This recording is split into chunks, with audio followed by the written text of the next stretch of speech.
الحمدللہ کتابوں کی باتیں بھی حق ہیں، تو میں آپ کو نا ایک اپنی بات ہی سنا دیتا ہوں۔ میرے جو پردادا شیخ ہیں نا، ان کا نام ہے خادم علی، حضرت کا وصال ہو چکے ہیں۔ آپ نے 69 میں حضرت کا وصال ہوا، اور آپ کو خلافت تھی عیدگاہ شریف حافظ عبدالکریم رحمۃ اللہ تعالی، جو کہ مرید تھے حضرت بابا فقیر محمد تراہی چراہی رحمۃ اللہ تعالی، ٹھیک ہے۔ تو ان کا نام تھا خادم علی، اور حضرت کے مزار کے باہر نا حضرتی کا یہ شعر بھی لکھا ہوا ہے۔ آپ لکھتے ہیں، بندہ خدا کا ہوں، امتی پیارے نبی کا ہوں، حسنین کا غلام ہوں، خادم علی کا ہوں، بیعت ہے میری حافظ عبدالکریم سے، حلقہ بگوش میں اس کامل ولی کا ہوں، ٹھیک ہے۔ تو میں نے اس انجینئر کو دیکھا ہے، بڑے ضعیف ہو چکے ہیں، تب ان کی جوانی تھی۔ تو مجھے کہتے ہیں، آپ کو پتہ ہے اب تو تعلیم بڑی عام ہے، وہ پنجابی میں کہتے ہیں اٹو پٹو تو سلو انجینئر نکل آتا ہے جی۔ تو اس دور میں بڑا نام ہوتا تھا انجینئر ہونا، جناب یہ انجینئر ہے، جناب یہ ڈاکٹر ہے، ٹھیک ہے جی۔ تو کہتے ہیں جیسے یہ بالکل روڈ پہ میرج ہال ہے نا، اسی طرح جو حضرت کی خانقاہ تھی نا، وہ بالکل روڈ پہ تھی۔ تو کہتے ہیں میں نئی انجینئرنگ کی میں نے، تو مرشد سے محبت بھی تھی۔ تو کہتے ہیں میں نے نا حضرت کی بارگاہ میں عرض کی، حضور وہ پنجابی میں نا، تسی کسی جنگل چ بھی جا کے بہ جاؤ گے نا تو مخلوق نے اتنے بھی آ جانا ہے، تو آپ مجھے اجازت دیں، میں نقشہ بناتا ہوں اور یہاں بڑا سا پلازہ بناتے ہیں، ٹھیک ہے۔ بھئی محبت تھی نا اپنے پیر کی دل میں۔ تو کہتے ہیں مجھے آگے سے حکیم خادم علی رحمۃ اللہ تعالی علیہ فرمانے لگے، او یار سنگیا رہن دے پلازہ، اسی نہیں بنا دے۔ کہتے میں نے عرض کی، حضور کو شرعی قباحت ہے پلازہ بنانے میں؟ انہوں نے کہا نہیں۔ تو پھر حضرت کیوں نہیں بنا رہے آپ پلازہ بنائیں نا؟ تو کہتے ہیں مجھے آگے سے کہنے لگے، یار میں اپنے وڈیاں کو ایک گل سنی ہے، میں تا نہیں بناتا ہے۔ تو انہوں نے کہا، حضور کیا بات آپ نے سنی ہے؟ وقت بدل گیا، جدت کا دور ہے، تو بات شیئر تو کریں نا، ہو سکتا ہے وہ بات نہ ٹھیک ہو، تو ذرا سننا حضرت جی خادم علی کی بات۔ کہتے یار میں نے اپنے بڑوں سے سنا ہے کہ نال نہیں جان دیتے، تا میں بنایا ہی نہیں ہے۔ میں یہ لڑائیاں دیکھ کے نا اکثر سوچتا ہوں، بھائی اگر خادم علی کا یہ حال ہے تو پھر حضرت علی کا کیا عالم ہوگا؟ اگر خادم علی کا یہ حال ہے کہ وہ کہہ رہے ہیں کہ میں پلازہ نہیں بنانا، کیوں؟ سنیا نال نہیں جان دیتے ہیں، پھر قربان جاؤ حضرت علی کا کیا حال ہوگا؟ جو یہ بکواس کرتے ہیں، جو یہ الزام حضرت علی پر الزام ہی لگاتے ہیں حضرت، وہ یہ چیزیں ان کی شایان شان نہیں ہیں۔ وہ تھے جن کی تربیت حضور نبی علیہ السلام نے فرمائی تھی۔ وہاں حضرت ایسی باتیں بھی کرنا جو ہے نا، جب قرآن کہہ رہا ہے رحماء بینہم، تو پھر دوسری بات کہاں سے آ گئی حضرت؟ دیکھو نا، اس حدیث کے راوی جناب صدیق اکبر رضی اللہ تعالیٰ عنہ، اور کسی نے روایت ہی نہیں کیا اس کہ علی کو دیکھنا بھی عبادت ہے۔ اس حدیث کے راوی جناب صدیق اکبر رضی اللہ تعالیٰ عنہ، آپ فرماتے ہیں حضرت علی رضی اللہ تعالیٰ عنہ کو مخاطب کر کے، علی میں نے حضور کو کہتے سنا ہے کہ میری بارگاہ میں علی کا وہ مقام ہے جو میرا مقام اللہ کی بارگاہ میں ہے۔ بھئی ایسی بات ہوتی تو بات ہی نہ آگے چلاتے ہیں کوئی بھی۔ بہرحال جو حضرت فرما رہے تھے بالکل حضرت، جنہاں نو بد کی دیاں جوہاں پئیاں نے، انہاں کل نہیں بہنا حضرت کدی، بچ کے رہنا۔ بھئی اور نہیں کچھ ہوگا، دل میں خیال تو آ ہی جائے گا نا حضرت۔ یہ میں اپنے جو میرے اکثر مقتدی ہیں، میں ان کو کہتا ہوں، بھائی تم کیوں اپنی صحبتیں ٹھیک نہیں کرتے؟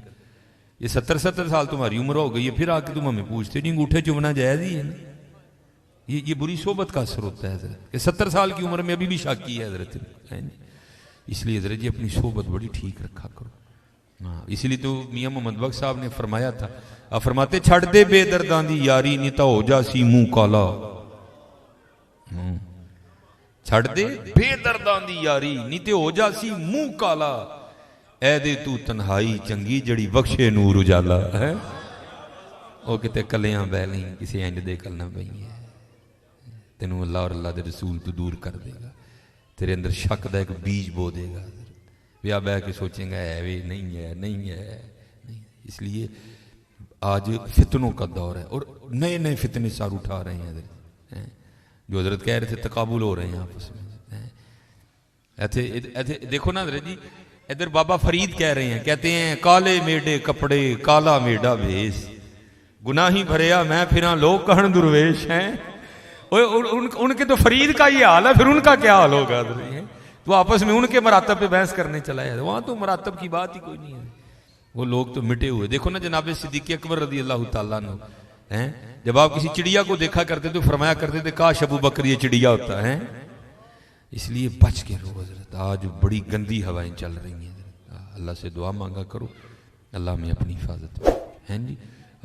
بزرگوں سے وابستہ رہو، نہ کو بزرگ ملے کسی بزرگ کی کتاب ہی کھول لیا کرو، ان کا فیض آنا شروع ہو جائے گا ان کا.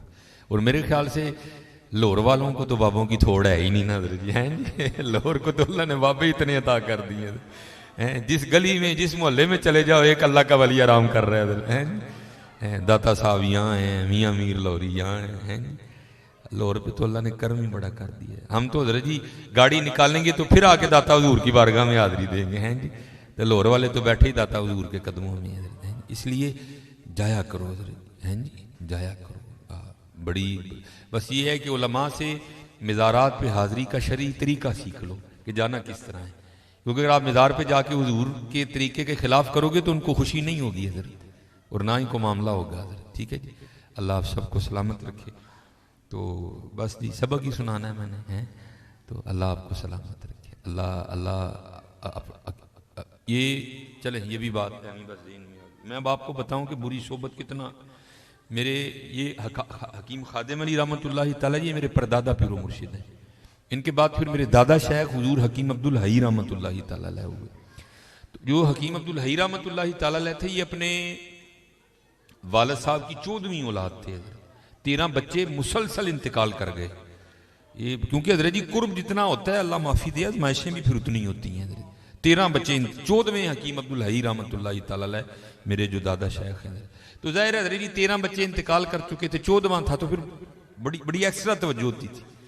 تو حکیم عبدالحی رحمۃ اللہ تعالیٰ علیہ فرماتے ہیں حکیم خادم علی نے اپنی مسند پہ بیٹھے تھے، کہتے ہیں میں سامنے سے گزر کے گیا تو حکیم خادم علی رحمۃ اللہ تعالیٰ نے مجھے دیکھا کہ میرا بیٹا عبدالحی باہر گیا. کہتے میں واپس آیا، حضرت نے پھر دیکھا. کہتے جب میں تیسری دفعہ جانے لگا نا تو حضرت نے مجھے بلا لیا. مجھے بلا کے کہتے ہیں عبدالحی کتھے گیا سے اون کتھے چل رہے ہیں. تو پنجابی کہتے میں نے عرض کی جو حکیم خادم علی تھے لوگ ان کو بڑے میاں جی کہا کرتے تھے. کہتے میں نے عرض کی میاں جی بیبے نے نا دال منگوائی سی. تو آپ کو پتہ ہے حضرت حکیموں کے ہاتھ بھی تولے ہوتے ہیں اور پھر ان کے گھروں میں ترازو بھی ہوتے ہیں. کہتی بیبے آپ فرماتے ہیں میں نے کہا حکیم جی بیبے نے دال منگوائی سی تو بیبے کہتی یہ دکان والے نے دال تھوڑی دیتی ہے تو جاؤ دے کل واپس تینوں کیا دال پوری دے. کہتے آگے سے حکیم خادم علی مجھے کیا کہتے ہیں، کہتے ہیں عبدالحی اپنی بیبے نو کہا تھوڑی دال پکا لے میں دوبارہ اس بے ایمان دے متھے نہ لا. ایک صحبت. اور حضرت جی ہماری صحبتیں پتہ نہیں کن کن لوگوں کے ساتھ ہیں. اپنی صحبتوں کا بڑا دھیان رکھو. چھڑ دے بے درداں دی یاری نیتا ہو جاسی منہ کالا اے دے تو تنہائی چنگی جڑی بخشے نور اجالا. میں بڑا حضرت کسی ایکسٹرا امیر نال میں بھی بہ ہوں تو میری فرقی پہنچ جاتی ہے. نہیں یار کو کڑی چنگی ہونی چاہیے جی، بڑا اثر ہوتا ہے. اس لیے فقراء کی صحبت اختیار کرو تاکہ دل میں شکر کی کیفیت پیدا ہو. شکر میں بھائی بڑا کچھ ہوتا ہے. میں جب مایوسی طاری ہوتی ہے نا، ہمارے سیالکوٹ میں بڑا مشہور چونک ہے ڈرما والا چونک. مجھے میرے مرشد فرمایا کرتے تھے جا مولوی کو آدھا گھنٹہ کھلو کے تو پھر میرے کو لا تو وہ ہوتے کی. پھر حضرت جب وہاں جا کے دیکھنا تو کیا ہے، کوئی غبارے بیچ رہا ہے، کوئی چوہے مارنے والی گولیاں بیچ رہا ہے جی. تو کوئی وہ ہوتا ہے نا وہ کوکا کولا کی بوتل کے اوپر وہ ایک لگاتے ہیں جو ہیئر ڈریسر ہوتا ہے جن کے پاس شاور بیچ رہا ہے. تو پھر ویہ کے رونا دیکھا کرو، نکلا کرو باہر حضرت اور دیکھو حضرت مخلوق کس کی سرنگ میں ہے تاکہ شکر کی کیفیت پیدا ہو. شیخ سعدی کہتے ہیں، فرماتے ہیں کسی نے پوچھا شیخ کیا حال ہے، آپ نے فرمایا اللہ کی نعمتیں کھا کھا کے دان ٹوٹ گئے ہیں لیکن زبان ابھی بھی نہ شکری پہ لگی ہوئی ہے.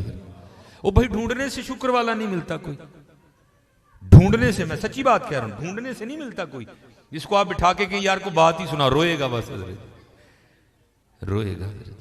اس لیے اپنی اپنی صحبتیں ٹھیک کرو. چھڑ دے بے درداں دی یاری نیتا ہو جاسی منہ کالا اے دے تو تنہائی چنگی جڑی بخشے نور اجالا.